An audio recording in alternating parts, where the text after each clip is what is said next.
Hello everyone, सभी को नमस्कार। दिस इज़ धीरज अवस्थी और ट्रेसिंग ऑफ कार्टेशियन कर्व्स की वीडियो श्रृंखला में ये 10th नंबर का वीडियो है, जिसमें हम लोग इस कर्व को ड्रॉ करने जा रहे हैं। कर्व इस प्रकार है, x y square is equal to 4a square into 2a minus x. इसके पहले जो 9 वीडियोज़ बने हुए हैं उनमें से पहला वीडियो जो था वर्किंग रूल पर बेस्ड था, और उसके बाद के हर वीडियो में एक प्रॉब्लम को पूरे डिटेल के साथ डिस्कस किया गया है। तो सभी वीडियोज़ की जो प्लेलिस्ट है उसका लिंक मैंने डिस्क्रिप्शन में दिया है। ऊपर आप आई कार्ड को भी क्लिक करके उस लिंक तक पहुंच सकते हैं। So let's now start with the tracing of this curve. तो ट्रेसिंग की प्रक्रिया में फर्स्ट स्टेप होता है कर्व की सिमेट्री को चेक करना, यानी इस पॉइंट में हम चेक करेंगे कि हमारा कर्व किस प्रकार की सिमेट्री रखता है। तो जैसा कि हम देख सकते हैं कि इस कर्व में एक्स की कोई इवन पावर नहीं है, इसका मतलब हमारा कर्व जो है वाई एक्सिस के अबाउट सिमेट्रिक नहीं हो सकता। लेकिन जो वाई है उसकी सिर्फ इवन पावर ही एग्जिस्ट कर रही हैं। तो जैसे कि रूल्स आप लोग को मालूम होंगे कि जब वाई की इवन पावर होती हैं तो कर्व एक्स एक्सिस के अबाउट सिमेट्रिक होता है। Since there are even powers of y only, therefore the curve is symmetric about x axis. तो पहला निष्कर्ष हमारा ये निकला कि हमारा कर्व एक्स एक्सिस के अबाउट सिमेट्रिक होगा। सेकेंड पॉइंट में ये चेक किया जाता है कि कर्व ओरिजिन से पास करता है या नहीं। That means we will check the nature of the curve at origin, यानी ओरिजिन से कर्व पास करता है या नहीं। इसके लिए आप ओरिजिन को इसमें पुट करेंगे तो आप देखते हैं कि लेफ्ट हैंड साइड तो जीरो हो जाता है, लेकिन जीरो रखने पर राइट हैंड साइड जीरो नहीं होता। राइट हैंड साइड में बचता है 8a³। इसका मतलब सेटिस्फाई नहीं कर रहा है। तो इससे ये पता चला कि our curve does not pass through origin. अब जैसा कि रूल आप लोग को मालूम है कि अगर कर्व ओरिजिन से पास करता है तब तो हम लोग को टेंजेंट एट ओरिजिन वाले पॉइंट में जाना होता है, लेकिन चूंकि ये कर्व ओरिजिन से पास ही नहीं कर रहा है तो जो इस पॉइंट के बाद तीसरा पॉइंट होता था, बाकी क्वेश्चंस में आपने देखा था टेंजेंट्स एट ओरिजिन, वो पॉइंट इस क्वेश्चन में मिसिंग रहेगा, क्योंकि जब हमारा कर्व ओरिजिन से गुजर ही नहीं रहा है तो फिर टेंजेंट एट ओरिजिन का सवाल ही नहीं उठता। तो टेंजेंट एट ओरिजिन वाले पॉइंट को स्किप करते हुए हम लोग अगले पॉइंट में जाएंगे, और अगला पॉइंट होता है इंटरसेक्शन विद एक्सिस, यानी हमारा कर्व एक्स एक्सिस और वाई एक्सिस को किन पॉइंट्स पर काटता हुआ निकलेगा। तो इंटरसेक्शन विद एक्सिस के लिए चलिए एक्स एक्सिस पे चेक करना है तो y इक्वल टू 0 रखना पड़ेगा इक्वेशन में कर्व के। यहाँ पे आप y 0 रखते हैं तो हम लोग देख रहे हैं कि लेफ्ट हैंड साइड 0 हो जाता है। तो यहाँ से एक पॉइंट x की वैल्यू निकल के आती है 2a। इसका मतलब x एक्सिस पर पॉइंट है 2a, 0, जहाँ पर हमारा कर्व एक्स एक्सिस को काटेगा। मान लो ये पॉइंट है हमारा, यही पॉइंट है 2a, 0। फिर अगर हमें चेक करना है कि वाई एक्सिस को कहाँ कट करता है तो कर्व के इक्वेशन में पुट करिए x इक्वल टू 0। उससे लेफ्ट हैंड साइड 0 हो जाएगा और राइट हैंड साइड 0 नहीं होगा। तो ये दोनों चीज़ें आपस में इक्वल तो हो नहीं रही हैं। इसका मतलब ये हुआ कि no intersection at y axis, यानी कर्व हमारा वाई एक्सिस को इंटरसेक्ट कहीं भी नहीं करता है। तो इंटरसेक्शन विद एक्सिस को हमने जान लिया है। इसके बाद हमारा नेक्स्ट पॉइंट होगा कि हमारा कर्व एग्जिस्ट कहाँ कर रहा है। चौथा पॉइंट होगा existence of curve. Existence of curve check करने के लिए हम अपने जो इक्वेशन है कर्व की, इसको रीराइट करते हैं। इसमें y को एक तरफ करते हैं, बाकी सब कुछ दूसरी तरफ ले जाते हैं। 4a square into 2a minus x divided by x.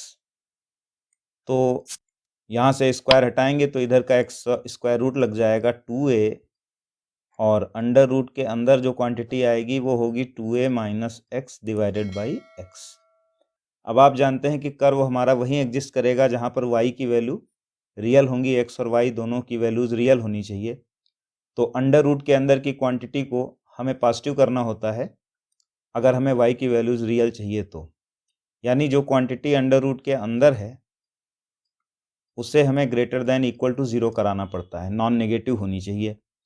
इस फैक्टर को थोड़ा चेंज करिए, 2a माइनस एक्स के बजाय इसका साइन चेंज करके x माइनस 2a कर लीजिए। इनइक्वलिटी सॉल्व करने के लिए ये ज़रूरी होता है। तो जब आप जानते हैं कि साइन चेंज करेंगे किसी फैक्टर का तो ग्रेटर दैन से इनइक्वलिटी भी पलट के लेस दैन हो जाएगी। और अब इस एक बेसिक सी इनइक्वलिटी को हमें सॉल्व करना होगा। इनइक्वलिटी सॉल्व करने के लिए ये दो फैक्टर की इनइक्वलिटी है। तो ये एक फैक्टर 0 दे रहा है, दूसरा फैक्टर 2a दे रहा है। 0 और 2a पॉइंट्स हैं, यहाँ पे प्लस होता है, फिर अल्टरनेट साइन लगाए जाते हैं, प्लस माइनस प्लस। और चूंकि ये लेस देन जीरो की इनइक्वालिटी है, यानी नेगेटिव की इनइक्वालिटी है, तो नेगेटिव का सोल्यूशन इस इंटरवल के बीच में आपका आ रहा है 0 से 2a तक। इसका मतलब हमारा जो x है वो लाई करने वाला है 0 से 2a तक।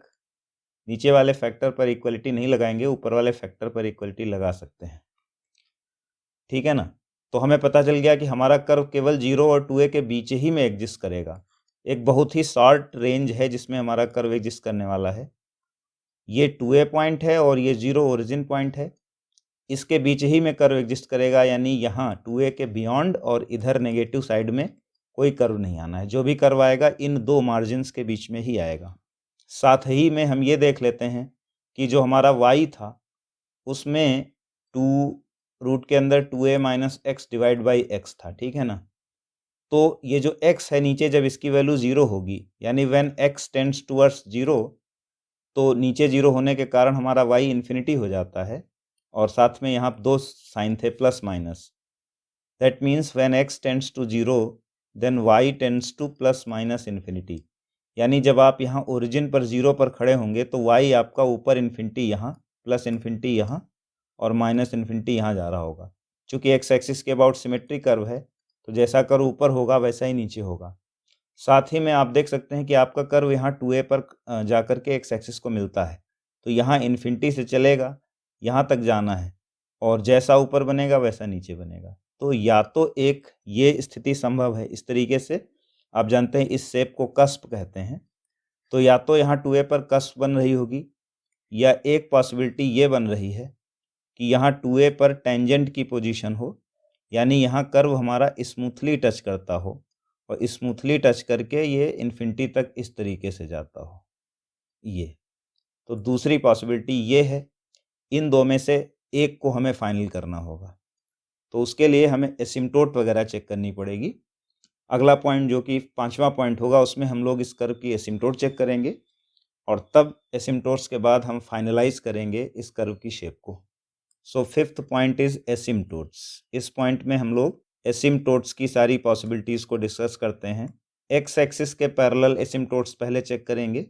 पैरेलल टू एक्स एक्सिस क्या कोई एसिम्टोट पॉसिबल है, जिसका तरीका होता है कि एक्स की जो हाईएस्ट पावर होती हैं, पहले आप अपने कर्व का इक्वेशन एक बार फिर से लिख लीजिए।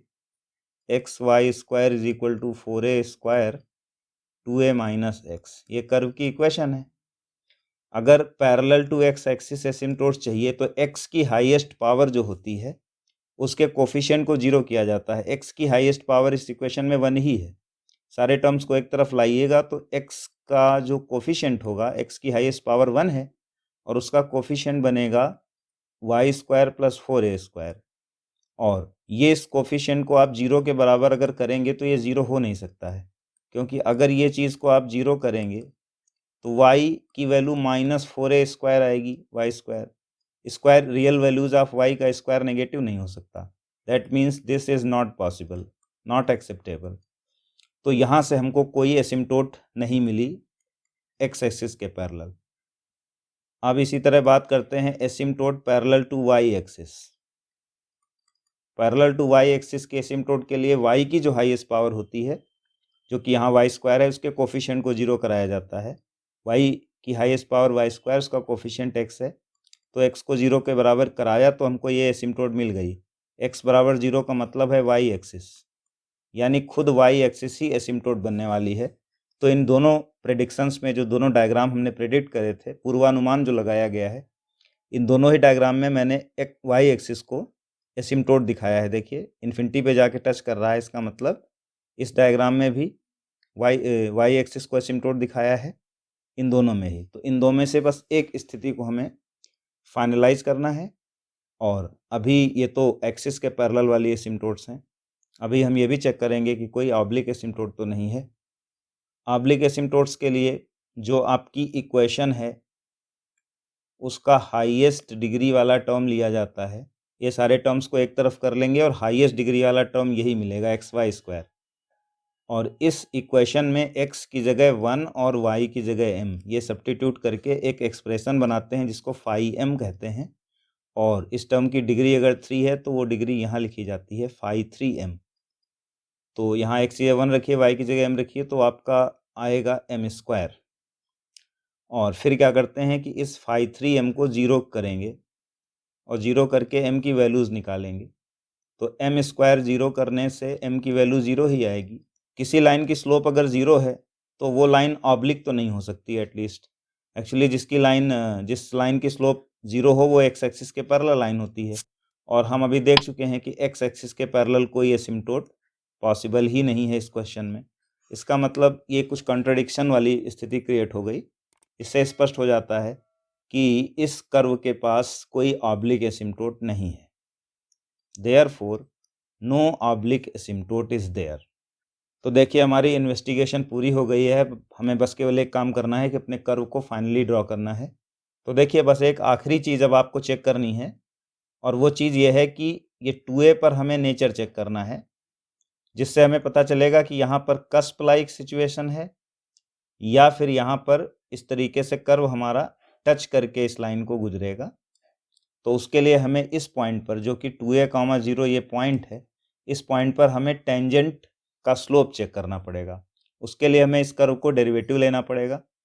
इस कर्व से आप डेरिवेटिव निकाल लीजिएगा। डेरिवेटिव निकालना कोई बिग डील नहीं है। आप इसको डिफरेंशिएट करके इसका डेरिवेटिव निकाल लेंगे। हम सीधे लिख रहे हैं यहाँ पर -4a² + y² divided by 2xy, ये इसका डेरिवेटिव निकलेगा। और इस डेरिवेटिव की वैल्यू अगर आप निकालेंगे पॉइंट 2a, 0 पर, तो y0 जब नीचे आप रखेंगे तो आप देख सकते हैं कि इन्फिनिटी वैल्यू आ रही है। और डेरिवेटिव की वैल्यू इनफाइनाइट होने का मतलब कि जो आपकी टेंजेंट है वो वर्टिकल होगी, क्योंकि अगर इस वाले कस्प वाले केस में जो टेंजेंट होती है वो एक्स एक्सिस बनती है, उसकी स्लोप क्या होनी चाहिए, 0। और इस वाले टेंजेंट वाले केस में जहाँ पर ये लाइन आपकी कर्व को टच करती है स्मूथली, तो इसमें आपकी जो टेंजेंट है वो वर्टिकल है, और वर्टिकल की टेंजेंट की स्लोप ही -इन्फिनिटी होती है।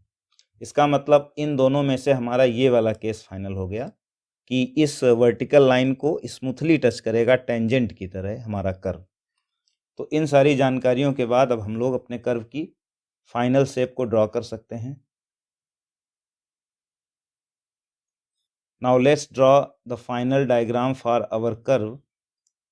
This is x-axis, this is y-axis, this is the line